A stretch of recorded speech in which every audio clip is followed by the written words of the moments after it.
Hello. Today I will talk about the Khiljis, Tughlaqs, and the Vijayanagara kingdom. Okay, let's get into it.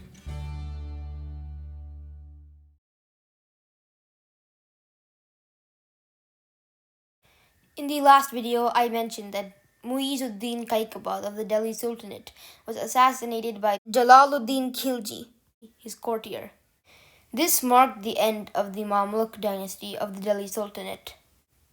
The Mamluk dynasty was replaced by the Khilji dynasty, founded by Jalaluddin Khilji in 1287 AD. Jalaluddin Khilji ascended the throne in 1290.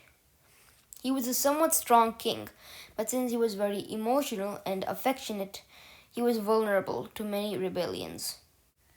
One of the rebels was his own nephew. 6 years after Jalaluddin Khilji became the king of the Delhi Sultanate, his nephew wanted to sign a treaty with him. However, at the place that the treaty was supposed to be signed, his nephew treacherously killed him in the year 1296. He got the title Alauddin Khilji when ascending the throne. During his reign, he conquered most of modern-day Karnataka in western India. However, Alauddin Khilji was a very cruel king. One of his biggest achievements was conquering most of South India. To the north, the Mongol Empire was expanding and threatening to invade the Indian subcontinent. However, Alauddin Khilji showed resistance against the Mongols and managed to keep them away from India. Although Alauddin Khilji was a great warrior, he was very cruel on the Hindus, Jains, and the Buddhists. His successor only reigned for 4 years before being killed. This marked the end of the Khilji dynasty and started the Tughlaq dynasty. The original founder of the Tughlaq dynasty of the Delhi Sultanate was Ghiyat al-Din Tughlaq. He founded the dynasty in 1320. However, just 5 years into his reign, there was an accident and he died. His son, Muhammad bin Tughlaq, ascended the throne in 1325. Muhammad bin Tughlaq conquered the Kakatiya kingdom in modern-day Andhra Pradesh and Telangana. He also conquered all of South India. In his reign, the Delhi Sultanate's borders reached its greatest extent. However, during his reign, most of the coins that were minted in his reign became very useless. The value of the coins and therefore the wealth of the Delhi Sultanate plummeted. He is known to have made very unpredictable decisions during his reign. In 1351, Muhammad bin Tughlaq died and was replaced by his cousin Firuz Shah Tughlaq. Firuz Shah Tughlaq was known for being a very exceptional builder, not a fighter. He built many monuments and schools that still stand today. Firuz Shah died in the 1380s AD. In 1398, a Turkish warrior known as Timur Ilang invaded the Delhi Sultanate from Central Asia and left Delhi in ruins.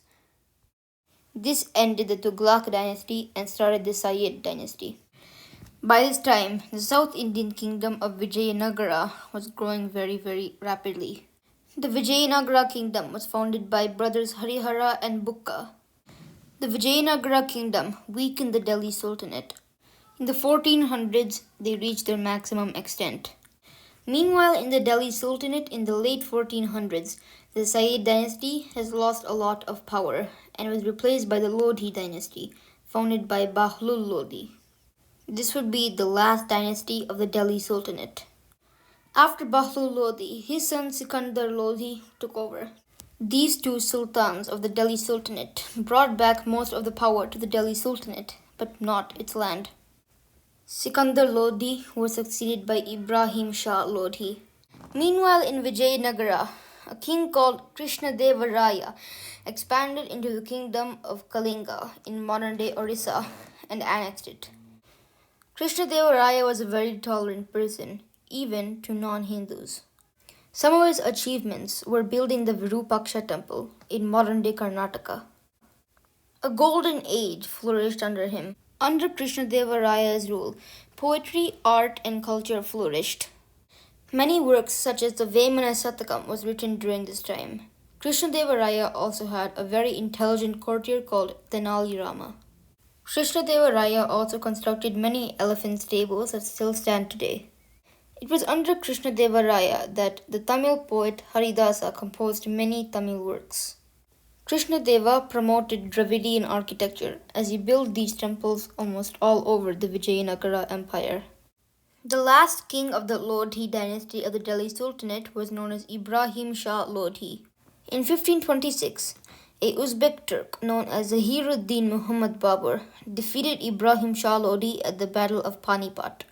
This ended the Delhi Sultanate and began the Mughal Empire. But we'll stop for today. We'll cover the Mughal Empire in the next video.